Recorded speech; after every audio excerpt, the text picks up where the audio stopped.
What is up, YouTube? It's your girl Evelyn, and I am back with the series finale recap of Wynonna Earp. This video will also kind of recap episodes 10 and 11 as well. So sit back, enjoy the video, and as always, there will be spoilers, so proceed with caution. In episodes 10 and 11, we get Vampire Mercedes, a ton of Deus Ex Machinas, and a character death. Okay, fine. It's just Casey. Our sweet angel baby Waverly gets kidnapped by Jolene. You guys remember Jolene? Waverly's literal evil demon twin who was killed by some vines in season 3, except now she's not dead because the plot needs her. Jolene physically and mentally tortures Waverly until Waverly's dark angel side shows up and kills Jolene. Black Badge, who's been diligently working on trying to stop the fog from spreading, has given up on trying to stop the fog from spreading, and instead decides to Noah's Ark all of the demons and some of the humans, which is how most of the gang, and Wolfman, ends up in BBD custody. My girl Mercedes gets shot, so Doc turns her into a vampire to save her life, and together they combine their super vampire strength to break out. Wynonna forces Cleo and Reaper Billy to help her save Waverly from Jolene. But we already know that didn't work out. So Cleo uses the opportunity, and Rachel, to unreap Billy, which definitely seems like something she could have tried before now, but Cleo then kidnaps Rachel to lure Wynonna to the Clanton junkyard for a very stupid reason.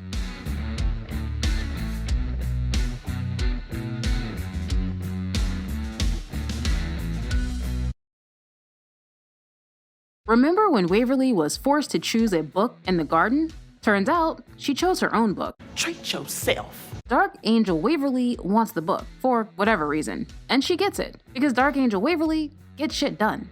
By the end of episode 11, things are basically fine. The gang, and Wolfman, frees all the demons from BBD custody.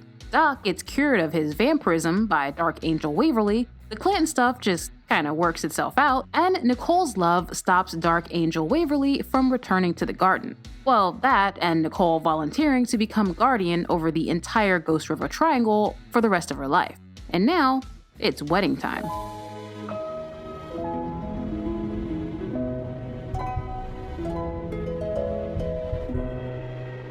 The series finale starts with a flashback to 1968. A bloody bride with an axe has just brutally murdered everyone at her wedding, and tops it off by brutally murdering herself. We're then transported back to the present, where Waverly has just received her wedding dress, which looks kind of familiar. While the gang turn the yard into Pier 1, Wynonna decides to try on Waverly's wedding dress because she has no boundaries. But after she puts it on, she can't get it off, so she runs away before anyone can see her. And the dress, which is clearly evil, leaves a trail of destruction in its wake. Wynonna hits up Doc for help, and after some light flirting to foreshadow them getting back together, they head to the dressmaker shop. At Kersey's Vintage, they meet possibly the strangest character in the history of Wynonna Earp, which is saying a lot. The creepy dress shop owner, Mrs. H, tells them that she needs a silkworm to get the dress off, and neither Doc nor Wynonna find that to be weird at all, and go off in search of one. Meanwhile, back at the homestead, Waverly notices her dress is missing and a bunch of wedding stuff has been trashed, so she and Nicole set up one of those boards they like to use on the show, and seconds later, they know everything they need to know. Shockingly, back in the day, Mrs. H was left at the altar, so she killed everyone at her wedding, and I guess her dress got haunted with her evilness. As a reward for figuring it out, Nicole and Waverly have sex, with the door open. At this point, I think it's safe to assume that's just their kink.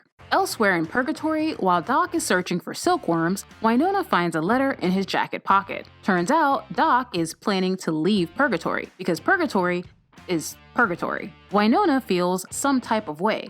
That is, until Doc tells Wynonna he wants her to come with him. But our girl has some major trust issues, and intimacy issues, not to mention her severe alcoholism that the show keeps glossing over. Anyway, she tells him no. Somehow, everyone ends up back at Kersey's, and Waverly wraps Mrs. H in a silk banner and uses a removal spell to get the dress off of Wynonna. And now it's wedding time. Waverly decides to wear their mother's wedding dress, which she definitely should have done to begin with. I got my peaches out and Speaking of Michelle, turns out she's in Turkey, the country, having lots and lots of sex, which is definitely something that we needed to know. Nedley walks a suited-up daddy down the aisle, and after 4 long seasons, way hot, finally tie the knot.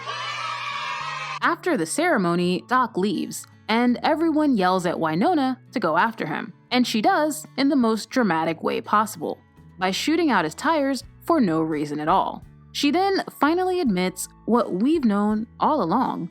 Well, at least since Dolls died and she had to settle for Doc. It's true. And that's pretty much it.